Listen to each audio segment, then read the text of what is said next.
Hey, I think we're rolling. What is happening, my man? Why you look so sad?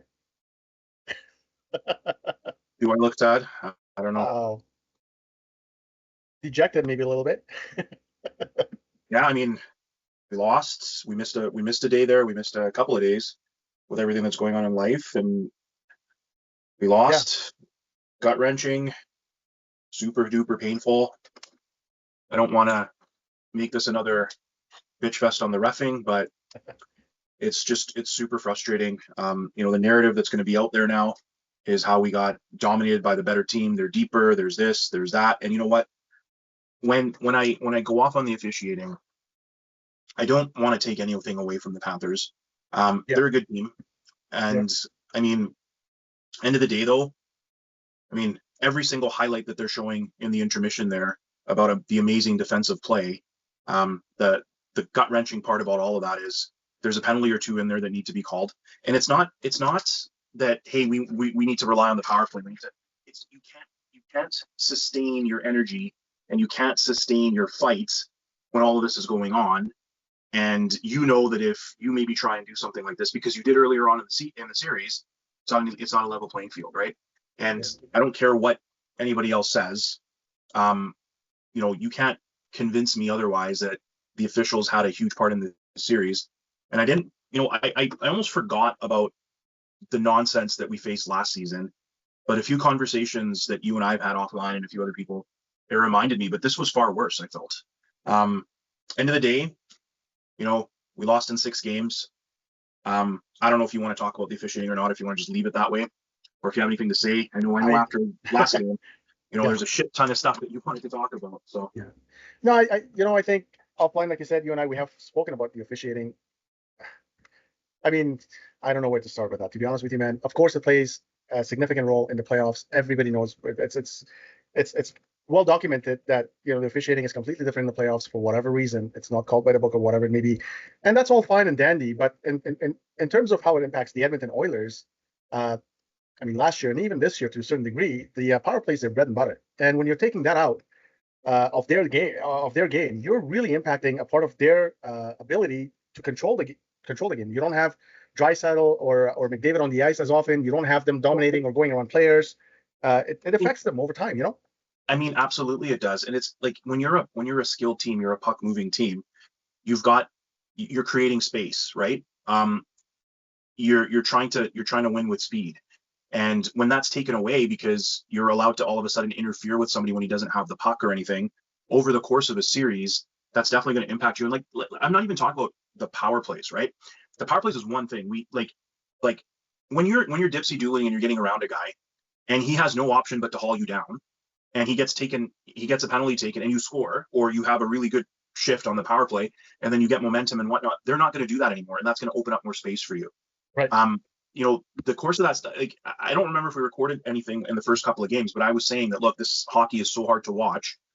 Even though we won the first game, there was a bunch of crap going on there. And I don't know, man. Like, the casual fan looks at this and they're just like, yeah, the officials didn't have any. I was just having a conversation right now with another fan who, I mean, I kind of find like he's a casual fan, and that's what he was saying. He's just like, Marchand and Bennett and these guys completely dominated our third line, and they did. They did play well. However, if Bennett's going to come across and he's going to be able to hit you from behind, slash you, take the puck and go in, he's going to have all the confidence in the world, right? Yeah. When Evander Kane is going and taking the body, and then all of a sudden getting a 10-minute misconduct for trying to like engage somebody. Um, I mean, that happened this game, but you get what I mean, right? I don't know. Well, I mean, let's not beat on that drum too much. It's done now. I think that rather than think about all of the reasons why or how the referees impacted the game or why I want to focus a little bit more on the play of the Oilers. I think this year there was some significant difference. There was I think a drop off, for lack of a better word, both Leon and Connor's game. I felt that they, in the finals at least, they're certainly trying. Maybe it was the Florida's defensive play suffocating them. The Oilers had a player on them or not, but I feel that their play was not there. And of course, with the I would absence of say Hyman. I would say Leon, Connor definitely more so than Leon. Leon didn't have a good finals last season. It was obvious that something was wrong with him. This season, I mean, he had a few goals. I don't think he was dominant at all. I agree with you. but I feel like just overall he had more of a presence. But that doesn't mean that there was like he did more, but he didn't do a whole lot last season, and he was hampered, and you could tell, right? Yeah. But we have to talk a absolutely, little bit more about our team and what we didn't do rather than what the referees did. And we certainly what the Panthers did. The Panthers knew, I think they tested the limits with the refs. They kind of they gauged what they can and cannot get away with, and they executed to perfection, whatever you want to call it. They knew that the small trips and the holds and the hacks and the cross checks were not going to get called. They're simply not going to get called, and they got away with it. And kudos to them and their coach for knowing what they tested the limits. When they saw that they were getting calls, they stopped doing those things. For example, when Bennett was constantly falling on goalies and backing into a goalie, he did that with Toronto. He injured at least one of their two goalies. He did that with our goalie. I think that when he tried it for a second time against us, he got interference, called. and that was sort of the last of it. Yeah. Yeah, then he stopped. Right? Yeah, I agree. Now, I know we weren't going to talk about this, but I think the thing that really hurts the most, I'm going to have to say it. I just feel like the entire organization they just lack class right up from the top all the way down. In the dying moments of the game, cheering like it's insane. I was going to say cheering like he won the Stanley Cup when he scored like the fourth goal on an empty net. The crowd, everything, it just adds insult to injury that we've lost to this team twice now. So, yeah. I mean, then you've got Tkachuk at the end. Like, be a little gracious. You know the game's over. I understand Kane's a rival, but chirping him like that and whatnot, like get a life, right? As if Tkachuk was a major contributor anyway. I mean, he did have a couple of goals previous game, but anyway, yeah. I mean, honestly, Bennett, I could say yeah, but yeah, Tkachuk, both of these finals has been a non-factor, right? Yeah, I don't know. Let's move on. Let's not talk too much about that. There's lots of things to look at in the offseason, and I think in the coming weeks we'll discuss a lot of that. What I want to jump into though is I don't know if you had a chance. One of the reasons why we're a little late to the party here was I was listening to some of the post-game interviews, listening to McDavid, Skinner, and the coach. Did you get a chance to listen to any of that stuff? A little bit. To be honest with you, I was just trying to digest the loss. Yeah. I mean, we talked a lot right after the game offline, which I wish we had recorded some of that. But yeah. I just want to get into a couple of things that I noticed. First off, your initial reactions were, I don't know if McDavid's going to resign, and we can debate. We can debate a lot about that. I'm going to say there's a couple things, right? His wife just opened up 2 businesses in the city. I think he's got ties to the city. That's one thing. But also, if you listen to his interview at the end there, it was a lot less emotional than it was last year. I think he's coming back. Initial reactions just got nothing more. Yeah. But there's a couple of common themes that I heard from him and Skinner, which was a little bit interesting. Now, I'll just share my thoughts, and then you give me your take on this, and if you want to add anything to it. When they asked him what was going on with this series and what, like, if there was a turning point or whatever, he hesitated a little bit. And I mean, obviously you don't know what's in his head, but he hesitated a little bit, and then he kind of caught himself, and he was like, yeah, that's a great team over there. They're really good. I don't know if he wanted to lash out at the refs or anything, but that little hesitation there was, maybe I'm making too much out of it. But the one thing that stood out was he was like, they just come at you, and they're a hard team to play against, and you couldn't really get much going. There wasn't a whole lot of room and space, but we kept doing the same thing over and over again, and it was like banging our head against the wall, and it wasn't working, which was really interesting and telling for me. And he didn't seem frustrated about it. It was more about like answering the question. And then right off the bat, Skinner, right? When they asked him what the difference was and whatnot, and he's like, in my opinion, first and foremost was consistency. Florida had the same script. Bobrovsky was the same guy, whether it was he let in 6 goals or had a shutout. For the first couple of games, we were like that, but then we started to kind of go off script in game 3. And then they asked him about some lessons and whatnot. And he was like, there's a ton of lessons that we can pick up individually and as a team, which I found was really interesting. So I don't know if you want to chime in on that. If you have any thoughts on that. No, and I think, again, just backing up a little bit with regards to McDavid and his frame of mind and what I thought immediately after the game, watching his reaction, and we're looking for these reactions from these guys, and we're reading a little bit into it. I don't think he's not going to sign in Edmonton. What I said was that you have to kind of think about his frame of mind at the moment and what he's thinking. You mentioned that he wasn't as emotional as last year. There was little emotion in his face this time around. I don't think he's crying this time. So to clarify, I didn't watch the end there. Right before the buzzer went, I shut the Yeah. TV off and sat in silence for a bit. Yeah. So I didn't see any of this. I saw a picture of Calvin Picard going up to Skinner. Skinner was in his net, kind of meltdown, disappointed. And I saw Pickard go over and Yeah, and sit hug next to him. him there, and yeah. That was it. As far Yeah. as anybody else's immediate reactions after the game, Yeah. I didn't see any of that. The only thing that I'm basing this off of was his interview after he showered, after he got Right. suited up, right? Yeah. So that's what I'm getting at is that this time around, I don't think that he was emotional and crying and all of that. This time it seemed like he's angry, right? And there's the difference from last year is that what's going through his mind right now. And let's give this whole thing about the move some context. I said that at some point it's going to creep in his mind that the way things are done with the NHL and their officiating and their favoritism with the U.S. teams, and I'm fully subscribed to that conspiracy theory that they do favor the Florida teams and the Sun Belt teams. Trying to grow the league, and this To is the grow best the way to league do it. financially, money, TV deals. There's And a what whole they mean by lot. growing the league is they want it in the U.S. They don't really give a Exactly. damn about our country. Because they have our Absolutely. country I on mean, the where's line. the money coming from is the Canadian market, and everybody knows that. And I think we had this discussion offline. We are guilty to a fault for contributing to this kind of mentality in the U.S. because we support our teams unconditionally. No matter what happens, we will fork out the money and pay for the tickets, right?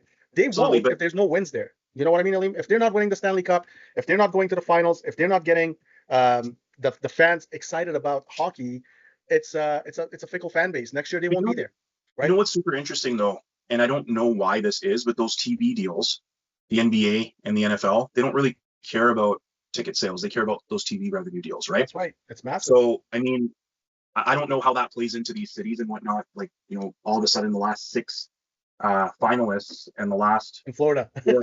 yeah, they're in Florida, and then it's Vegas in between. Yeah. And I mean, it's basically been Washington. So it's been Pittsburgh, Washington. 2019 was Tampa, right? Right. And then 2020 was Tampa. Right. Back to 21 was who's 21? Are we missing something? Was 2019 somebody else? I don't remember. I'll pull up the history of it. We'll take a look at the Stanley Cup history. But yeah, I mean, the point we're making is that the last 6 years, it's been in the Sun Belt, has it not? Yeah, it has. I mean, So- there's been out of the East. It's been from there. As far as champions go, Florida's had 2, Tampa's had 2. They both had 3 finals appearances. Right. Colorado was mixed in there in 2022. 23 was Vegas. 21 was Tampa, I believe. Or no, hang on. Yeah, who beat Montreal? Was it Tampa that beat Montreal? That was the year where they had the Canadian division and all that Yeah, stuff. I think so. That's right. Yeah. Was it Tampa that beat? So then maybe it wasn't Tampa in 2019. Maybe it was somebody else. I don't remember now. But 2020 it was Tampa as well, right? They won the COVID Cup as well, right? In Edmonton.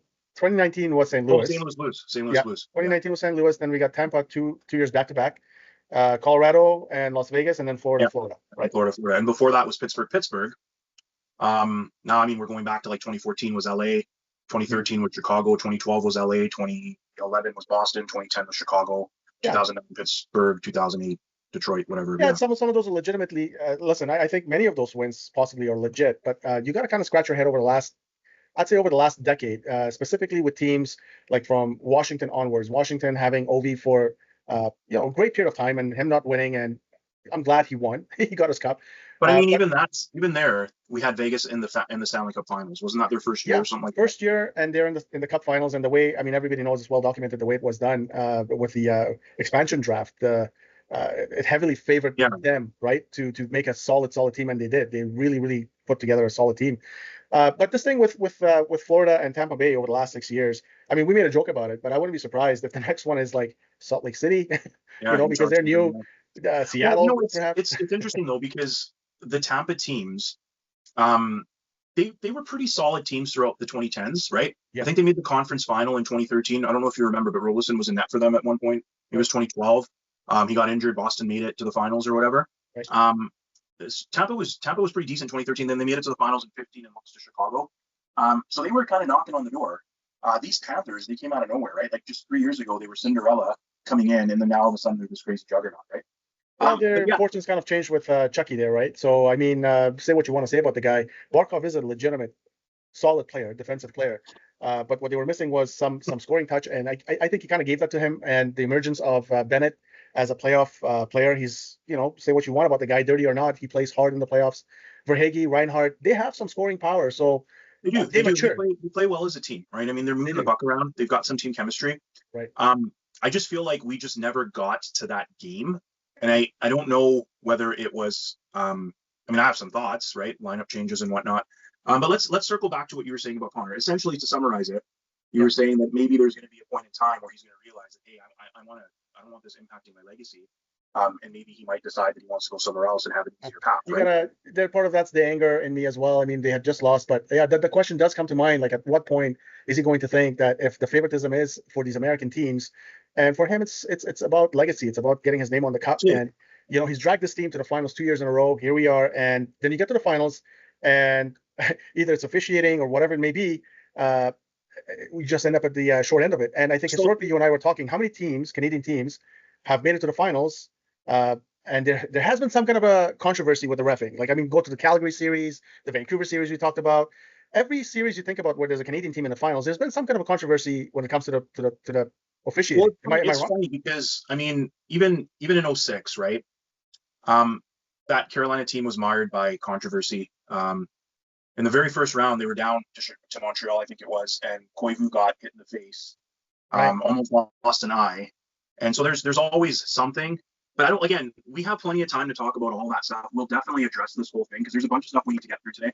Mm-hmm. Anyways, I personally looked at that interview with McDavid.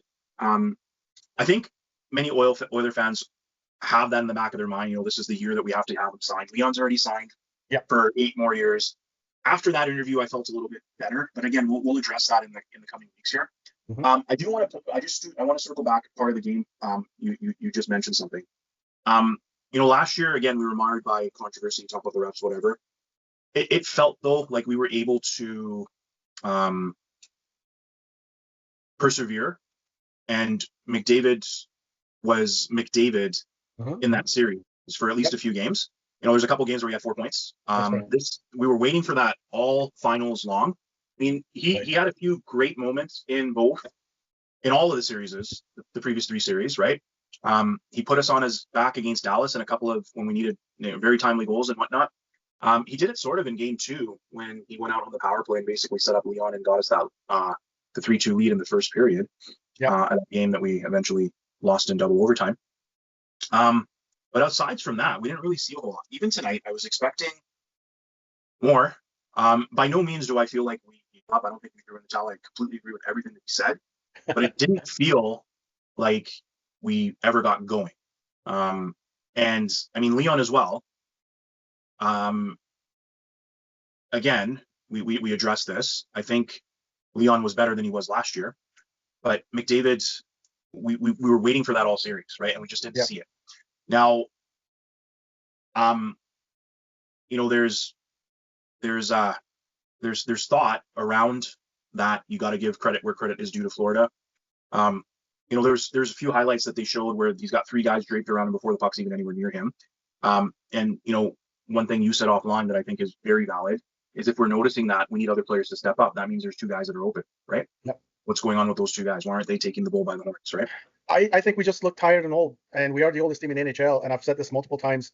I feel that some players, it just seems like they ran out of gas. And I don't think Ekholm was playing Ekholm hockey. He was 50% of the player that we have seen and watched. I think Henrique was close. Disappointed. I mean, like these are a couple things. Like I feel like even if you heard Knobloch talk about it, he was like, it takes a lot for you to try and get to win. And he talked about penalties, timely saves, a timely call, a timely check.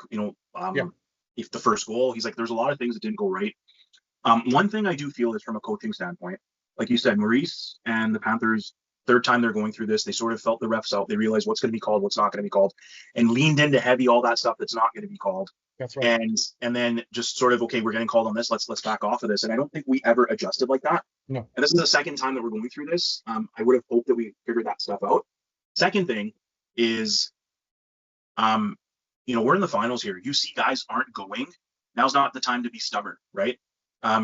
We've got guys like Phelp. We've got guys like Jones. These are guys that are practicing with the team. They're there. I mean, if a guy like Henrique is not going, or if a guy like Ekholm is not 100%, we had a top 6D that was going like fine.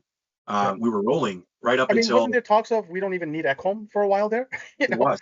because the defensive game for the Oilers was buzzing. We were doing just Wallman was holding his own. I know again this team is a slightly different team than, but I just feel maybe I'm wrong, and we mentioned this offline again. Do you feel that the defensive chemistry was kind of like off I once thought it was Ekholm came off. back? Honestly, I thought it was off. Like, I'm an Ekholm fan. I like him. I think he's phenomenal. Yep, me too. But in this series, there was a bunch of times where he was shying away from the physicality. Yeah, And absolutely. he was making mistakes that he just does not make. And it's That's right. because he's not getting to the puck earlier, maybe something to go on with mobility, but he's also making it hard on his partner, right? Um, I think that Skinner, Stewart, the thing that he said about consistency and what he basically said was these guys are playing the same game throughout the series and they're just coming right back at us and we're making adjustments and we're making changes and stuff. And at the end of the day, that came back and hurt us. I feel like that's Right. what he was saying. And a Right. couple of games ago, you mentioned Nurse saying something similar. Like, we just got to play our game, keep it simple. That's right. So, I Exactly. mean, look, I love the coach. He's very calm. Great presence. 2 years and we're in the Stanley Cup Finals twice. I'm sure there's something to do with that, but I can't help but read into this, right? Those are a few things that stood out. Yeah, you're right. Yeah. What do you think? Yeah, no, absolutely. There has to be some changes made. You have to learn from, like you said, this is the second time to the dance. You got to know some of these things and adjust to it. So maybe there's some maybe slightly outcoached, but this loyalty thing amongst coaches and players and allowing them to play when they're injured, I don't know. I mean, this has cost us now 2 years in a row. If a player's not 100%, you got to sit them down. You got to play some of your black aces, give them a shot. Give him a Skinner, game. yeah, Skinner had a great game, and now Look you at, kind of look scratch at, your head. Why was he not playing? that's exactly what I said to you when we were Right? offline. I was like, Yeah, okay, yeah, so do you believe we didn't play this guy throughout the playoffs? I that's mean, right. he's a gamer, right? We were Yeah, saying that all playoffs, right? yeah. He seemed, at least in this game, he seemed the hungriest of the bunch. He He was, was engaged, yeah, he was right? very engaged. I liked his game, but too little, too late. And he was the one who was taking the shots early on. Like I felt that he understood the urgency from the previous game where we had like 12 shots, like halfway through the game, that we need to get some shots on goal, and he was putting everything, whatever, any chance, and that's what we need. We need a guy who comes in and kind of like gets the team going. Like they feed off his Well, energy. I felt, I mean, look, power play, not working, make some adjustments. I get it. Lineups, make some adjustments. I get it. But if there's guys that are not going, set them down. um, sit them down. Like, why did we not see Felt? Right-handed shot. We were struggling in the face-off circle. Right-handed shot, good at face-offs, big Yeah. body. He's fast. He can skate. I mean, why not give him an opportunity, right? He's a new organization. He's a young player. He's probably going to play for you down the road. Perfect opportunity, season him with some playoff games. And I mean, And yeah, he's a young player, but he's not that young. He's 26 years old. that's yeah, that's true. That's right. So Yeah, yeah. he's a big man. He's not like a little 18-year-old kid. Like, I can understand maybe not wanting to put Savoy in there. He's 22. He's small, whatever. But Felt's ready, right? Yeah. And I mean, a guy like Max Jones. You have after game 3, you want to make a statement. They're running around, they're doing all this stuff, and you want to make a statement. Put that guy in, right? Well, I think, Aline, on that note, I think you sense from the interviews and watching like Nurse and some of the other guys talk, and we mentioned this again offline. I think it feels that they had very strict instructions. Magnets, right? Yeah. Yeah, you cannot take a penalty or you're going to be benched. I mean, Kane got benched for a little bit there, right? And so I think that these guys were playing very cautious, and that takes away from their game. It's difficult when you have to hold back and the other team is beating the crap out of you. They're doing whatever they can do to get under your skin, and your coach has told you can't react or you can't do anything. Yeah. At least that's what it felt like. I don't know if that's true, but that's what it felt like, right? I don't know if that's true either, but at the end of the day, what we have to realize is what these guys are. Yeah. So it is going to impact you. Again, we both don't play anywhere close to these guys' level, but hockey's still hockey at a certain, and when you're playing like that, I'm sure you've had games where it seems like the other team can just get away with anything. Yeah. Or if there's a guy who's like 3 divisions up playing in your tier, right? It's the same thing. You're just super frustrated. Yeah. I do want to touch on again, I don't think we quit, but you mentioned, we're an old team, we tired out. One thing I didn't understand, we didn't see this, and last year these guys were a solid trio. We never saw Henrique, Janmark, and Brown. They didn't do too well in the regular season together, but not one time did we see them come over the boards to try and see if they had some magic, because they totally ripped up this Panther team, right? And they in Game 7 especially, that was probably our best line. That's right. We didn't see it once. So again, we talk about these adjustments and stuff. That's one I would have liked to see, right? Well, here's the thing, Alim. I think the Florida Panthers played us last year, and they got a really good sense of the team that they're playing, and I think they improved their team to play against the Edmonton Oilers again in the finals. I really think that the thought was we're going to play these guys. Which lines are outplaying us? And the third line, like you said back with Janmark, that line was going last year. I mean, I remember Janmark was, he was. That's why we resigned the guy, right? Even if they weren't scoring, they were buzzing and they were causing havoc, right? Consistently. And I think the Florida Panthers made that change. When you have Brad Marchand playing on your third line, it's a tall order for Henrique. And I mean, Henrique in his prime, when he was a younger player, perhaps could have kept up, or he could have played his defensive game. But you know what? Listen, tonight you're going home, right? You have the summer to heal. You can battle. Like there was Forsling got absolutely owned. That's and right. What did he do? He's out of desperation. He's putting his stick out, gets a piece of it. McDavid's sorted, right? Yeah. We didn't see that desperation, that level of desperation. Henrique gets beat, and he's just kind of. And again, I don't want to pick on Henrique. This is not just Henrique. There's other guys. It looked a little too casual, right? Yeah. That's one thing that these guys. It looked like they wanted it more. Yeah. And I mean, it's sad because most of these guys felt the devastation and the pain last year. So where was that, right? Yeah, I know. Who knows what's going on there in their minds. I've tried to put my finger on it. Like you and I have talked about this at length because when the Oilers were going earlier on in the series against Los Angeles, particularly like we talked about game 3 and 4, same with Vegas and Dallas, they didn't have an answer for this team. When this team got going, it was hard to compete against these guys, right? Exactly. And we didn't see that team anymore. What happened to those guys? Exactly. What happened to that team? I don't necessarily, but if again you start the series, we asked this question. Gregor asked this question, right? Who had the harder path? They talk about Florida's path. Yeah. But if you talk about LA, Dallas, Vegas versus Toronto, Carolina, and who else did they play? Tampa. Tampa was very badly injured. Those guys, except maybe Toronto. Toronto might have been ranked higher, but the rest of those guys, come on, right? What I found interesting too is the like you just mentioned what happened to these guys, right? What I find I can't put a pulse on it because they even asked the coach. They said, were you healthier last year or this year? Yeah. He said overall we were healthier this year, but last year we had everybody in the lineup. So I mean, I think if we look back, I feel like they asked the coach the same thing, and he said that he feels like last year they came closer because they made it to game 7, right? And it was a 1-goal game. Right. It feels like they were closer last year, so maybe Florida's better, maybe we're a little bit worse. I don't know. But I feel like in the first couple of games, right? We took the lead in game 1, and then boom, we got like 3 penalties in a row. And whether or not you agree that they were warranted, when you're getting called again, I'm making this about the refs. When you're getting called on certain things, and then they're not getting called on the other side, that's frustrating. Of course. In game 2, we had the lead as well. And Florida comes back, but if I remember correctly, we got to go back and check the tape. But again, it was more controversy as well that got them back into that game, right? Yeah, early on in the series, it was horrible. And I mean, we just it doesn't seem like we were able to get over that. No, but it did something to the psyche of Leon and Connor. I could see that. I know they were trying, but even before the game, I don't know if you heard Draisaitl speak. He was very clear before the game saying that we cannot chase this team again being down 1 or 2 goals, and they did exactly that again, right? And you know what though, honestly, in all of these games, I don't feel like we had bad starts. If we like, the turning point was kind of game 3, right? Game 3, I think we had a first great shift, didn't score, could have scored, got a penalty, should have had a penalty, didn't get the penalty. Game turns, they get 2 quick goals, right? And then whatever, when the game's out of hand, all that extracurricular crap happened, whatever. Yeah. Same thing, same story in game. Like, I'm expecting us to come out guns blazing, which we sort of did in the next game. But then we're down 3-0, right? Tonight. So what is that? Is that goaltending? What is it? I don't know. But tonight, one chance, we're down 1-0, right? Yeah. Otherwise, it's a really good period. And then at the end of the game, heading into the intermission, they get another goal with like a minute to go, 2 minutes to go. That was a backbreaker. That's a backbreaker, right? But you know what? That again, McDavid, he's look. I know BX is breaking it down, and he's saying that Walman's got to communicate to McDavid that there's somebody behind him or figure it out. Right.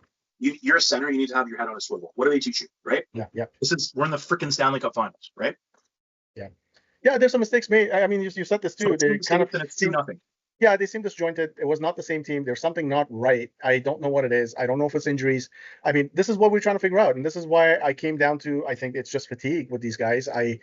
Being the league's oldest team, finally caught up with them, and they've It's played a either lot of that hockey or since something last year going too, on in right? the room. It doesn't. I mean, according to the body language after the game and all of that stuff, it doesn't seem like it's the room. So And maybe they maybe were. Florida was just better. Maybe that's what it was. Maybe they just played a more desperate game. But look, I don't know. look, you play the same team over and over for 2 weeks, right? Yeah, And you see yourself down constantly by 2 goals. Like even in the first game, we had to overcome a yeah, 2 goal deficit.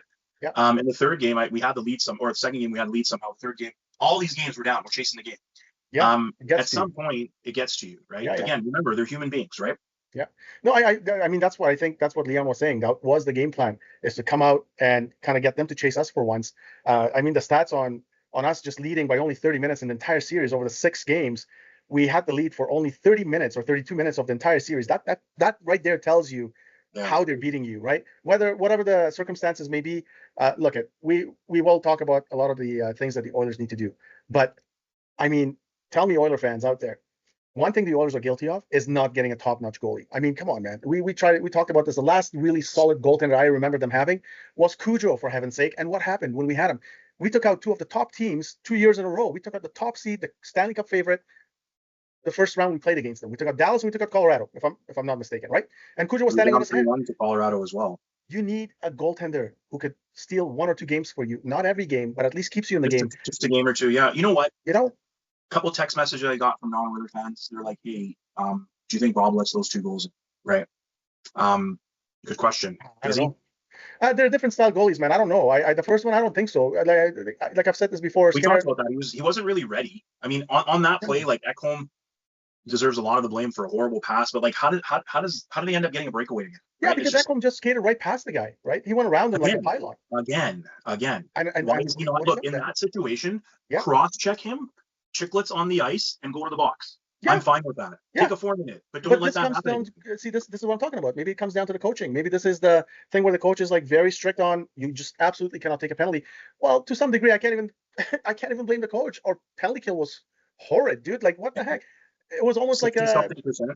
It's funny. Special teams were like the bane of our existence. Like we made it this far in spite of the special teams. Yeah. Well, we did lose some of the good penalty killers, right? We did lose a couple of guys who were really fast, who put a lot of pressure on the power play of the opposition. McLeod. In McLeod, in Holloway, he played, and also in Fogle, right? McLeod and Fogle. Not Holloway wasn't on the PK. But sorry, Fogle. And Vinny Desharnais. But well, I mean, say what you want. He had a big wingspan, and he covered a lot of ice, right? But you know what? Also, goaltending is your best penalty kill, right? We just could not stop that cross pass. Right. I mean, I don't know. Like we can't compare last year's team to this year's team. There were some deficiencies. I think overall this team was deeper. We got a lot more production. Mm-hmm. Connor and Leon had 30 points, whatever, but we didn't lean on. I don't feel like they were like completely dominant, and they're the only reasons why we won a series this time around. I thought we had a full team effort all the way through. We made it through fairly. 6 games, never faced elimination. 5 games, we're up 2-0 in that series. Lost the first game against Dallas, won 4 straight. And it was relatively quick work of very good teams. And then we get to the finals, and then this happens, right? All good, man. Maybe we try. But listen, the Edmonton Oilers have lost the last 5 seasons. We've lost to this eventual Stanley Cup winners. We were talking about this. I don't know how to take that. If I should be happy about that because we're competing, we're in the playoffs, we're going against the best of the best, or if I should be really sad because this could have been already a dynasty if it won like even 3 of those cups, or 5 in a row. You know what? Look, a friend of mine, another fellow goalie, he sent me this thing. He's like 22, Mike Smith, 23, Skinner, 24, Skinner, 25, Skinner. Maybe now management's going to get it through their thick head that you need a goalie. And look, this is not a knock on Skinner. One thing that he said in his presser that I felt really good about, but then again, he's a good interview guy.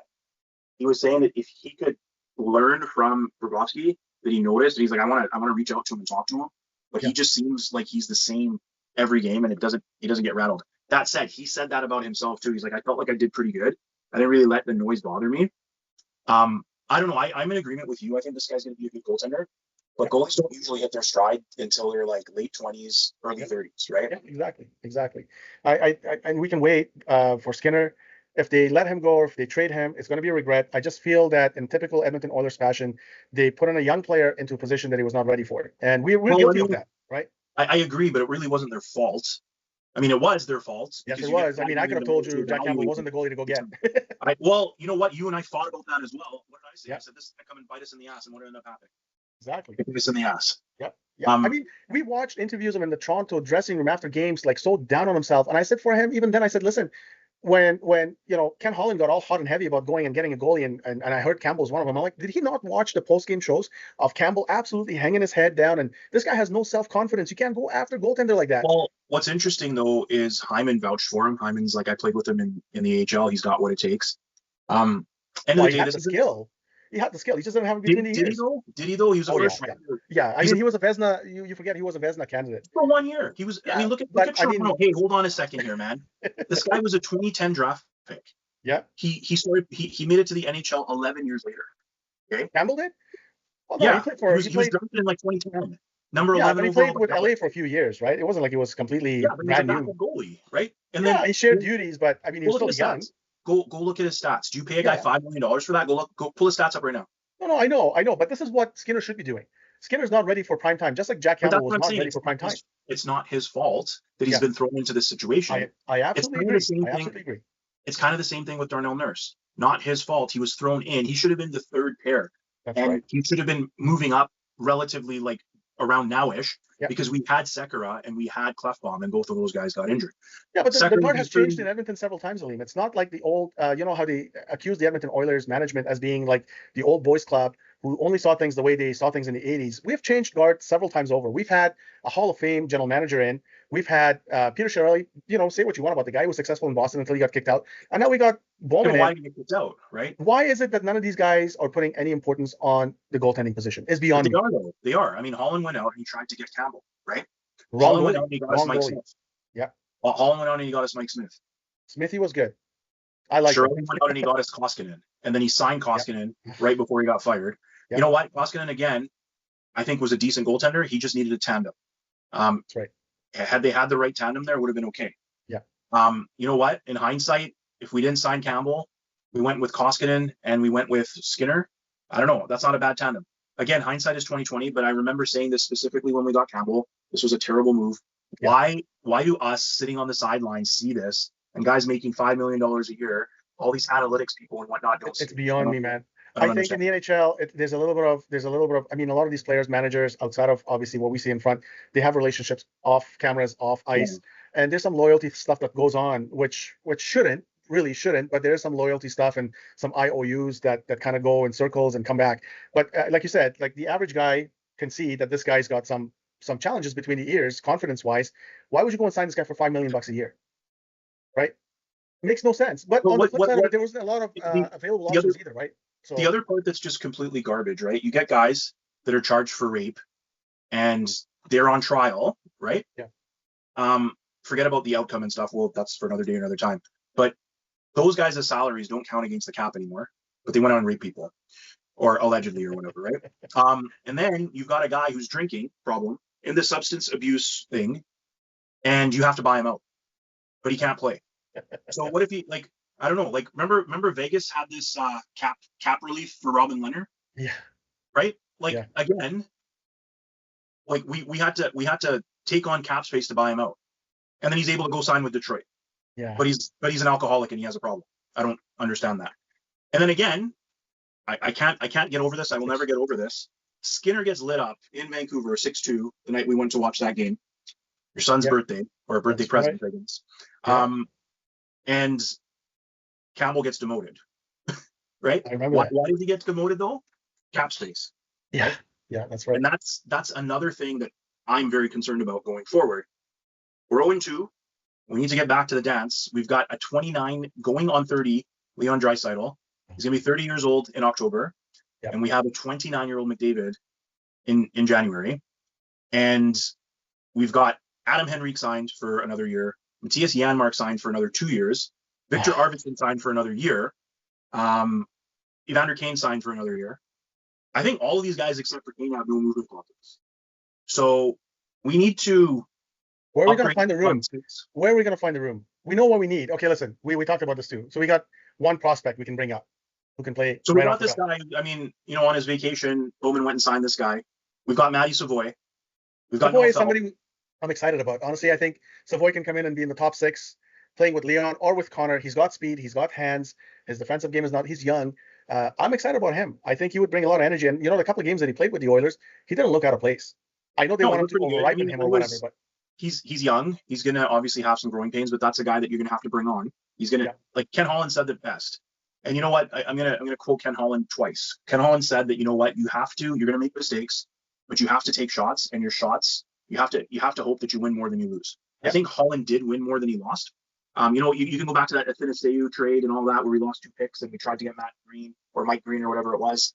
He took a loss there, didn't work out, but he kind of got screwed because apparently we can prorate goals for James Neal, right? But we that's can't right. prorate stats for us to be in the thing. We had to play in the play-in or whatever, some garbage, right? Welcome to the Um, NHL against the Edmonton Oilers, man. and It's then just BS. and then we have I'm going to sound like such a homer, but then we have the cap doesn't move; it stays flat. It takes a man to be like, look, we're not going to sign Athanasiou. We're going to let him walk, and we're gonna move forward, right? Brilliant, I think. I Yeah, love that he brought in some of the guys that he brought in. He got us to the playoffs, but he said that the goal for you is to be a playoff team every single year. That's the number one goal. Some years you're going to have a shot. Some years you're not going to have a shot. no, I When know. you have a shot and you think you have a shot, that's when you got to make these moves. I'm really hoping that next year's not a year where like we're going to be like a first or a second round team and it's going to be like a scheduled loss because I mean, how many players have been the guy leading your team to a championship past 30, 31? Many.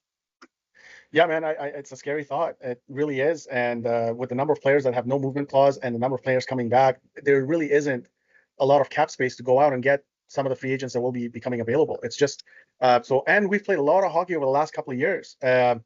So the forecast for, So we need some youth and we need some guys that are yeah, hungry. So yeah, look, absolutely. I mean, off the top, we'll get more into this as the offseason goes, but look, um, Corey Perry's doesn't have a contract. Mhm. He's got hopefully McDavid has a contract. He's got 1 year left, right? Yeah, But Colton, I don't think is going anywhere. Hyman's not going anywhere. Nuge is not going anywhere. Leon's not going anywhere. Nurse is not going anywhere. Wallman's got a year left. Ekholm, I think, has a year left. yeah. We keep Skinner's we got. keep Wallman, I think. I don't know. I think we do. Stuart Skinner has a year left. I think Kulak is up, if I'm not mistaken. Yeah. I don't know what we do, but there's a lot of work ahead of us, right? We got Who to would you figure out go a way. out to I mean, get, like with what we have, besides what we have coming in terms of like the prospect, which is only one player, really, maybe two. Who would you we like? got to Who get would you go younger. and get? Well, I mean, there's this guy out of Sweden, this David, whatever the heck his name is, I don't even know, but he's apparently going to be in the NHL next year. We've got to figure out what we're going to do with our Arvidsson, Janmark, Henrique contracts, right?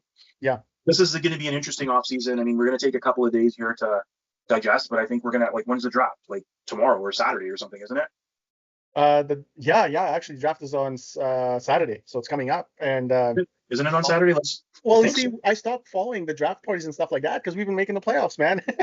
So I don't keep Yeah. tabs on it. But Or is it the NHL Awards that was on Saturday? Maybe that's what it was. maybe. It's June 27th, so it's next week, not this week. Okay, yeah. So we got a week. I don't even know if we have any draft picks. I don't think we do. Uh, we've given a lot of them away. I think we have later ones, but nothing in the early rounds. They're all gone. We have next year's first rounder, but yeah, just looking at our roster of all the players that are pretty much done. Connor Brown is gone. Jeff Skinner's gone. Corey Perry's gone. Kapanen is gone. Fred is going to be resigning. There's a lot of rumors whizzing around. I think he's going to resign, and like you said earlier, there's some warnings of the sticker shock for Oiler fans, but I think the team is kind of counting on him or whatnot, as you mentioned, to be a better player, and they see potential. But next year we will have Podkolzin. He's going to be an RFA, and Max Jones is going to be UFA. Henrique is gone. Arvidsson is gone. So we have some older players that are still going to be sticking around. Kane is gone next year. Kane is signed for 1 more year, right? Sorry? Kane is signed for 1 more year. Kane is a UFA in 26, 27. Yeah, so 1 more year. Yeah. So is McDavid. Yeah, McDavid's here. Kane is here for 1 more year, and then the following year. So I mean, I wouldn't be surprised if we move Kane. We might be able to get some value for him. You know what? Let's talk about that another day. There's a lot of things that we're going to have to address. I think what we'll do is maybe we'll come on here once a week Yeah. during the offseason. We'll see what happens. We'll comment. We'll place our thoughts, and we'll set up some sort of schedule. I don't know, man. It's going to be Bright interesting. side. I just I want the Oiler Nation to hold their heads up. I mean, in spite of the pain and the hurt and losing in the finals for a second year in a row, the fact that the team is getting here and they're giving themselves a shot. Let's see what happens. I think that we're going to find the cap's going up. We have a couple of major signings to do, but I think if you find one or two pieces that can complement Connor McDavid and Leon Draisaitl in those lines and be a little bit more consistent, I think we're going to be okay. I don't know if it's going to happen next year, but the following year after that, there's going to be a lot of cap space. If Connor's re-signed and we have Draisaitl, obviously we can build around those guys. And maybe I think it was how many more years do we have them at the level that we're expecting them to be at? well, exactly. McDavid, I mean, they're skill players, right? So that skill kind of. But McDavid already 100-point year, injuries, right? Yeah. We're making these deep playoff runs. Yeah. McDavid didn't look like McDavid in these finals, right? Yeah. Yeah. I mean, that window, is it as large as these guys are saying? I don't know. I mean, tonight I don't really want to think about it because yeah, we will talk about all of that, man. I think that like you said, that's a conversation. I think we have another 3 years with Connor and Leon and them being extremely productive. But the team has to kind of move away from signing players that are past their prime just for a reasonable contract, just so that we can make it to the dance. Because now it's proven that when you go to the fourth round, and if these guys are not producing, it's going to hurt you. Whereas you look at across the room from you with the Florida Panthers, and a lot of these players have grown together. Many of the players we mentioned, they've all been there. They've grown. They've added a few pieces, but the majority of the players that are hurting you, that are still relatively young, they've all grown together. We need some Brobergs and Holloways and Phelps and just stick guys around. like that. That's right. And Savoy, we need guys like that can come in and inject some much needed enthusiasm and some hunger. Exactly. We're gonna have to figure this out. The one thing though, if we were on if we had a podcast last year, you guys would be calling me the biggest hypocrite on this face of this earth. But I do have confidence in Stan Bowman. I like a lot of the moves that he made. He went in with, we picked up Kapanen off of waivers, and I was overall pretty happy with his performance. He was pretty decent tonight as well. Yeah. He didn't have an off season to come in and make his mark on his team. This was the first year that he's going to. Our good buddy Jeff Jackson, signed a whole bunch of these guys and gave them no movement clauses like it's candy. Pez dispensers, here you go, and then hires this guy. And this is going to be his first off season. Got a coach. Only his father has had greater success in his first couple of years than this coach. Stan Bowman's father. Right. And this guy for the first 5-6 years of his life thought his name was Stanley Cup. Right. Legitimately, not a joke. He thought it was Stanley Cup. So yeah. If there's, I don't know. I've got some faith. Let's see what happens. Right. Yeah, let's see what happens. It's going to be tough couple of days just to get past this loss. At the end of the day, not to pour salt on your wounds, but if this is the best that we've got, 5 times the cup has come through Edmonton in the last 5 years. Is that considered a success for this era? No, you have to win it, man. Nobody remembers a loser, man. I still sit here. I know we just lost, but I don't want just one cup. I want multiple cups. I know, but that time is that window's closing, man. Honestly, it really is. I don't want to be the pessimist here, but like you said, unless the team literally drafts or brings in younger players that are solid players, Leon can only take it so far, right? Our scouting has got. Our drafting has been abysmal for the last. I know. Years. And then when we get a guy, we got 2 guys in the first round that could make the NHL, and we lost them last year for second rounder and a third rounder or something, right? Yeah. So there's some salt for those wounds. I guess that's another conversation for another day. We're gonna have to get back to the chat here because these guys are going crazy. Yeah. This guy's messaging me right now asking if we're in the pod. I told him we are. But yeah, let's go back and yell at these guys. Sounds like a plan. Okay, buddy. We'll talk soon, man. Yeah, we'll talk soon. Hang in there, guys. Man. Yeah. Good job, Oilers. We're always going to cheer for you. Tough one. All right, man. Okay, buddy.